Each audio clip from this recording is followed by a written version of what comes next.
Hello everyone, this is English Tutor Hub official channel and welcome back to our English lesson where learning English feels like art. And today's video we're gonna be looking at a pro guide to using its versus its. It's vs its, which is correct? 1. It's raining. 2. It's raining. Short answer. The main difference between its vs its is that its with an apostrophe and an s is a contracted form of either it is or it has, as in it's, it is raining. It has been heated. Whereas it's without an apostrophe is the possessive determiner or adjective of it, as in the cat broke its legs. However, you must watch the entire video to learn more about its vs its, when and how to use them correctly in different situations. This video covers history of its and its, when to use its and its or its possessive, its or its grammar rules, its vs its. Before you master the topic, you need to know why you're actually confused when it comes to using its and its, needn't you? So that you can clearly understand what the problem is and what its solution is. Why students get confused? There's a well-established rule in English grammar that states that a singular noun is made a possessive noun by adding an apostrophe and an s. For instance, boy becomes boys and girl, girls. This type of possessive noun is used to show possession. That is, something belongs to someone. For example, people started to follow the same fashion in the case of the possessive form of the gender-neutral pronoun it. That is to say that they started using an apostrophe and an s with a pronoun, which resulted in the wrong usage of its to show possession. However, you need to remember that there's a great difference between its and its. Its means it is or it has, whereas its means belonging to it. Now you must be coming up with a question why people actually started using its to show possession. To know why, you need to go back in the history of its and its. History of its vs its. Before the 16th century, the possessive pronoun for neuter nouns was his, as in April with his sweet showers. However, when the grammarians linked the pronoun his to actual males, the use of his for neuter nouns stood incorrect. When the use of his for neuter nouns stood grammatically inaccurate, people started using the pronoun it in place of his, as in April with its sweet showers. Around 16th century, people started using its, replacing it, as in April with its sweet showers, following the fashion of possessive nouns. The use of its with an apostrophe and an s to refer to neuter nouns to show possession continued during the 17th century. However, the use of its without an apostrophe got off the ground in the 18th century and continues. From Merriam-Webster. Now the question arises when to use its and its.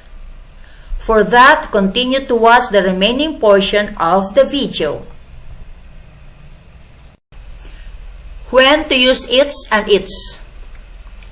As has been mentioned that its is the contracted form of either it is or it has, and its is the possessive form of the pronoun it. We use these two words in different situations. 1. We use its when we want to construct the subject and verb it is or it has. Examples: A. It is raining now. B. It's me. It is me. C. It's been over. It has been over. 2. We use its when we want to show possession or ownership for neuter nouns. Examples: A. The dog has hurt its legs. B. The cat has injured its head. C. This is the pen and it is its head. Its or its grammar rules. Grammar rule: its is the contracted form of it is or it has and is used in a sentence which uses the contraction. Examples: A. It's or it is I who answered the question. B. It is raining cats and dogs.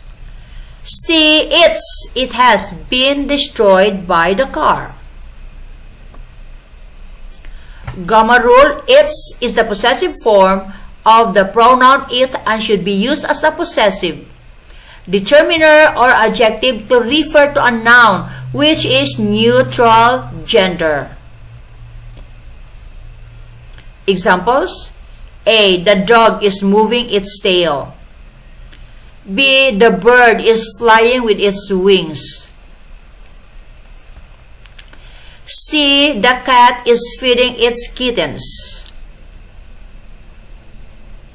Summary: its vs its. Its is the possessive form of the pronoun it, and its is the contraction for it is or it has. Both its and its are grammatically correct depending on the situation they're used in. However, using its in place of its or vice versa, as in its legs are injured and it's raining, is absolutely wrong. So, use its when it means it is or it has, as in it's raining and it's been over, and use its to show possession or ownership, as in the dog has hurt its legs.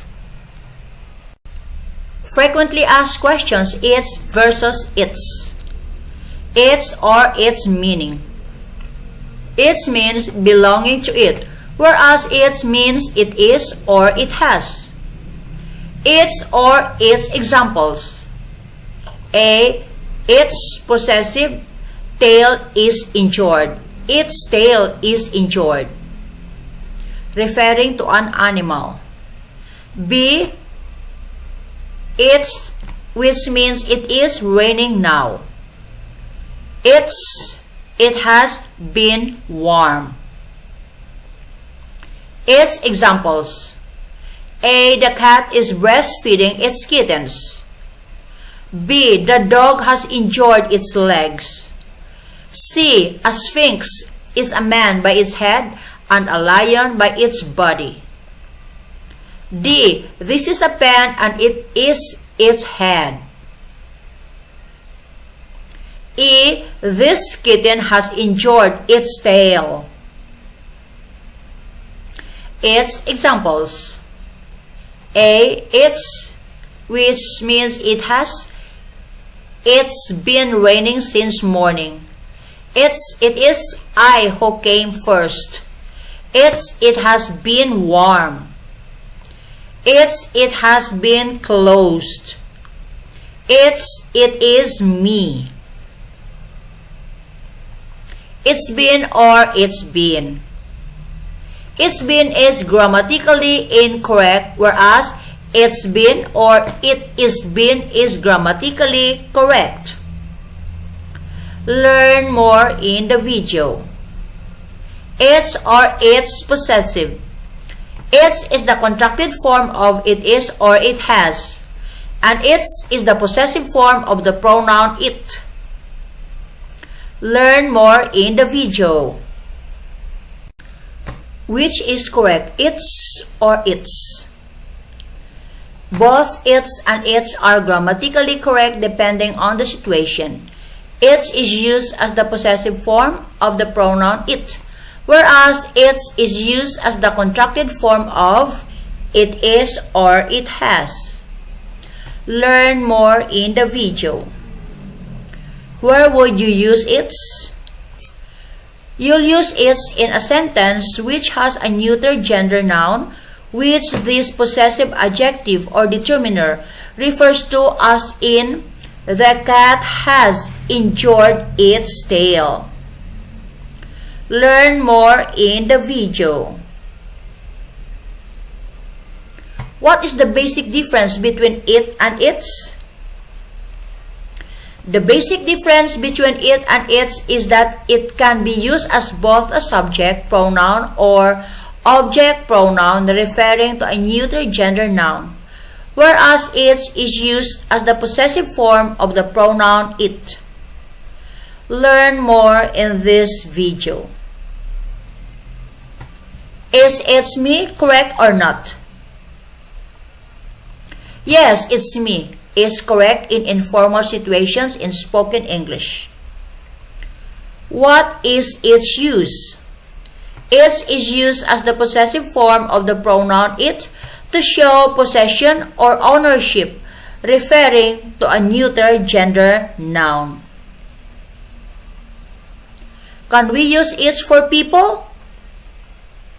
We don't normally use its for people, but yes, we can use its for a baby whose gender is not known to you, as in, the baby is searching its mom. Is it its means or its mean? Neither its means nor its mean is grammatically correct. It means is grammatically correct. Do you use its to show possession? Yes, we use the possessive determiner or adjective its to show possession or ownership. Can we use it for human? Yes, we can use it for a baby whose gender is unknown, as in the little baby is looking for its mom. Can we use it for baby, pet, or dog? Yes, we can use it for baby, pet, dog, cat, birds, and other animals. Is it its or its? Both its and its are grammatically correct depending on the situation. Its is used as the contracted form of it is or it has, whereas its is used as the possessive form of the pronoun it. Learn more in the video. So this video ends here about a pro guide to using its vs its. Thanks for watching.